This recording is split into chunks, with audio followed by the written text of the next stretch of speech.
Let's talk about the very last skill in these action items, and it's basically going to be a culmination of everything we've talked about. It is the pre-shot routine. So we are going to clarify of how this might look and how to develop it and train it. So do you want to start us off there, John? Yeah, so pre-shot routine, a routine, something that I do, I do all the time, right? And so pre-shot routine is the physical and mental um, part right before I shoot my free throw, right? So for me, I have said a couple times here, is two dribbles, spin the ball to myself. There's a couple of like little bounces, and then the shot goes up, right? Can be, it doesn't matter. It doesn't matter at all what it is, but what it is, a routine is there to help us be in the best state, both physically and mentally, for me to perform my best, right? And so routine typically includes like the physical and the mental, right? So we talked throughout this whole thing about these different concepts and the ways they impact and become part of our pre-shot routine, right? As I dribble the ball, I'm connecting myself to the present moment with something auditory that I control, right? As I hold the ball in my hands and I spin it, I feel the texture and I feel the fabric, so that I'm deciding, like I'm in control of that feeling. Same thing as I move my body, right? Like I'm in control of all of those things. So it's connecting me to the present, right? And then as I pair that with my mental, statement or mantra or whatever it is, I'm putting myself in like that best, or in that state where I'm going to perform my best. Um, so that's kind of what it is, and that's how we develop, is with a little bit of like trial and error of like, how do I, like, where am I in my best, right? And then I find this routine, but then the most important part for me is like consistency, is that I do this thing every time, right? When I do this when I am shooting in practice. I do this when I'm shooting in warmups, right? I do this in the first quarter. I do this in the fourth quarter, because if I don't do anything, and I'll now all of a sudden, because there's pressure, we're now in the fourth quarter. I now start doing this routine.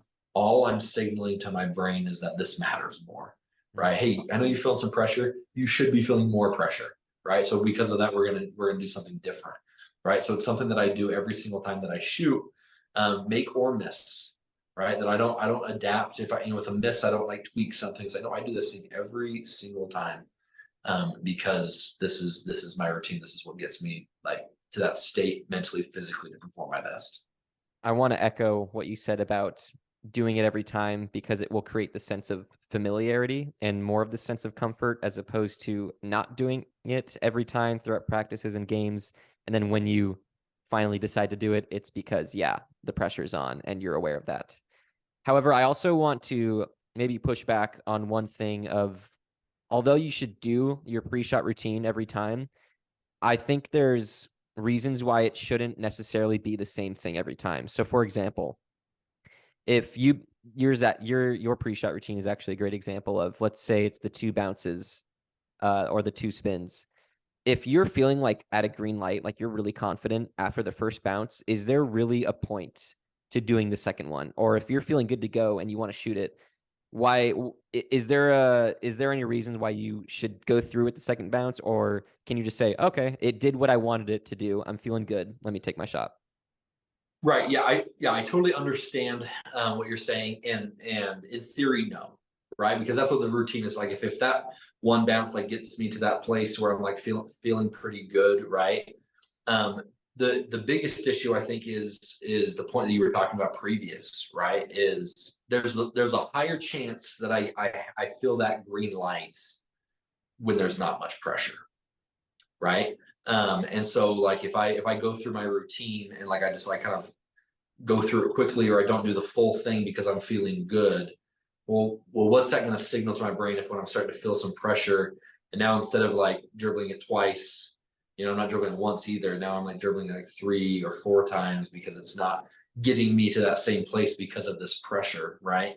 Now I'm just like succumbing or adding to the pressure that I feel, right? So that's why that's why I think it's better to just like kind of keep it consistent, because you might be there after one dribble, right? But it's not like two's going to take you out of it, Yeah. right? Two's just going to kind of keep things keep things consistent. Let's go through a lot of what we talked about very quickly and explain how it might look for players within their pre-shot routine.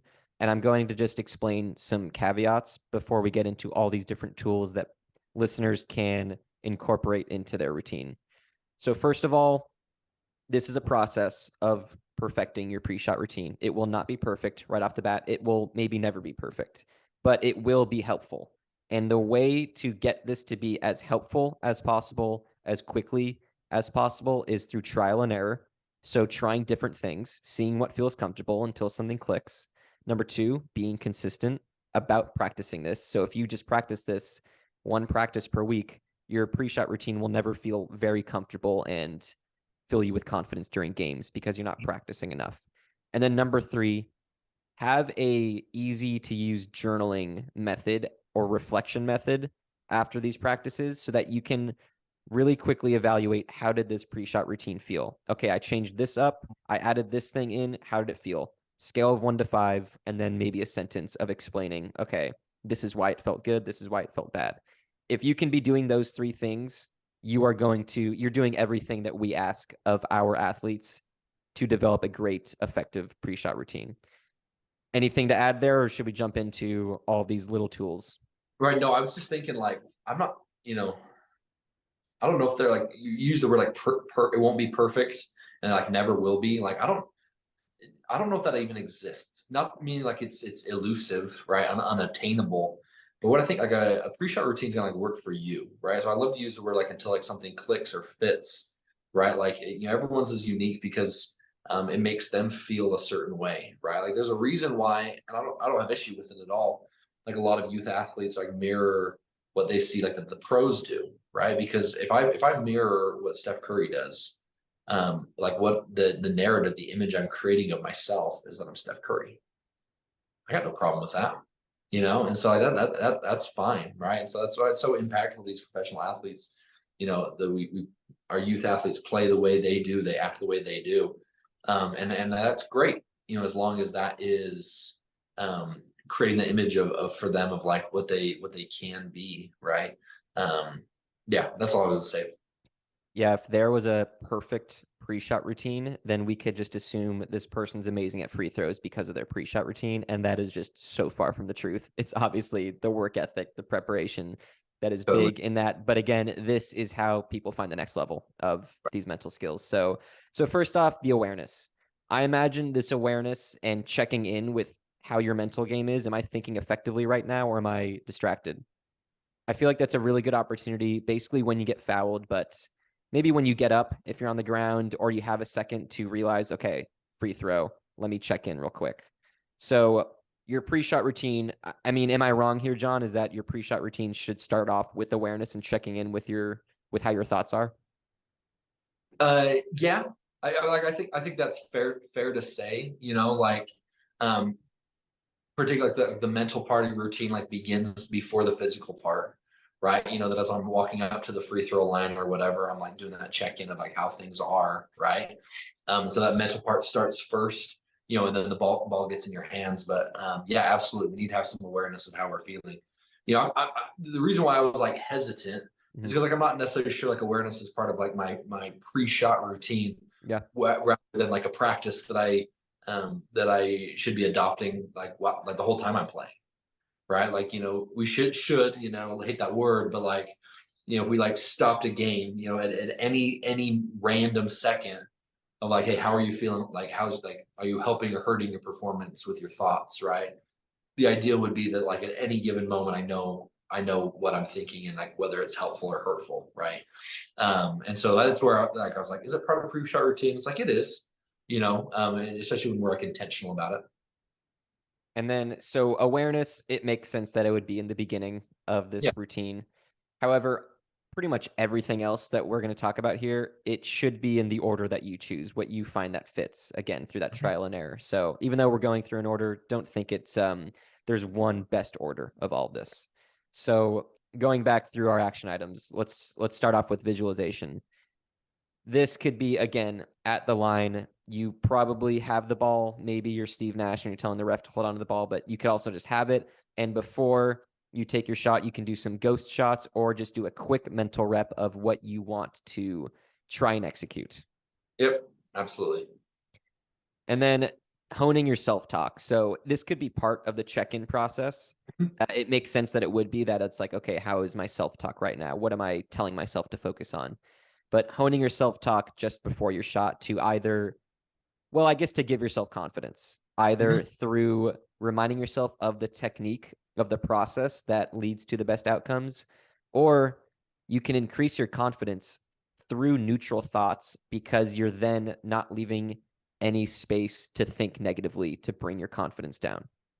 Right. Yeah, absolutely. I think anything we say to ourselves, neutral, like I also don't want to discount like positive self-talk, right? We never want to um, go so far in the positive that we speak untruth, right? But there are a lot of green, or positive statements that I can say to myself that are true, right? Like, hey, John, you've been successful at this. Mm. John, you've made a free throw before, right? Like you know how to do this. You've practiced this, right?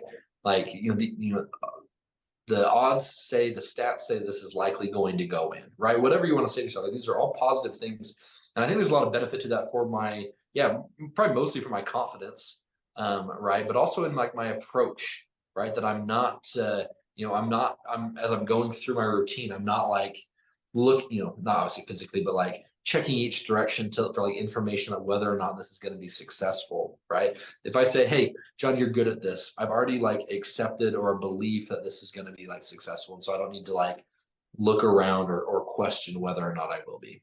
Countering that self-doubt. Yeah.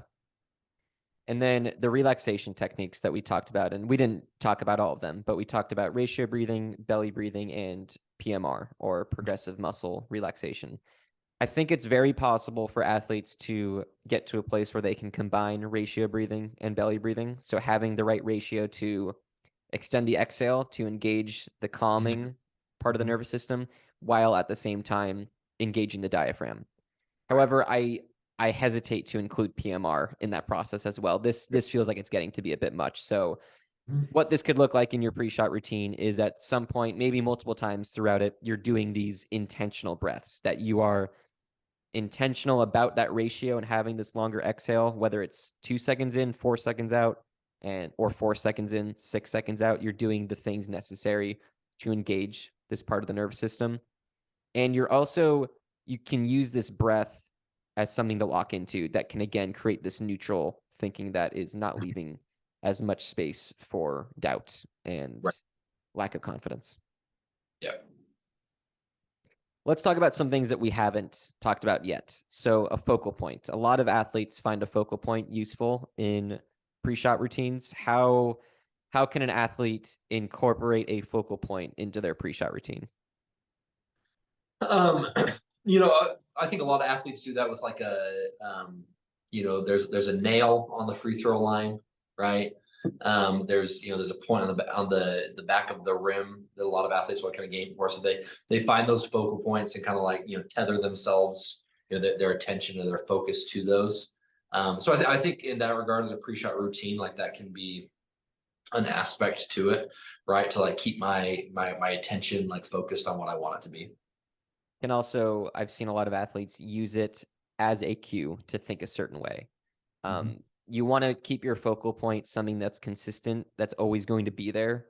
So if you're thinking about your mom or dad and they didn't happen to come to this game, that can't be a focal point because you can't rely on that. So maybe it's a banner hanging up in the rafters of your stadium, or like you said, something on the court that's painted on there or on the backboard. And again, using it to trigger a thought. So maybe you always go in this process of I'm going to look at my focal point and then think about the process and what's important now or Right. what am I going to do about it being Right. the situation. And Anything that's else on the yeah, go ahead. yeah, that's really useful for basketball players. I mentioned, like, so there's a nail like literally in the middle of the free throw line that actually shows where like the middle point of the basket is as well. And so a lot of basketball players use that simply for alignment, right? And so if you take that idea of like a focal point of like, hey, there's the nail, I'm now aligned. Okay, let's align my body and my mind as well. And so it's a really, really good one. In fact, I'm not sure there's like a better one in all of sports, right?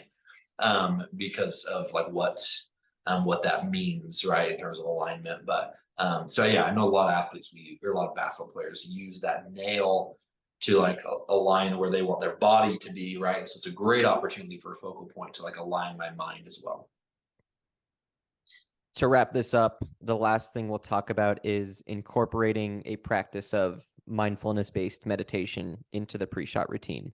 And why this is important is, again, it's creating a scenario for your mind where you're not giving it the opportunity to think negatively or ineffectively.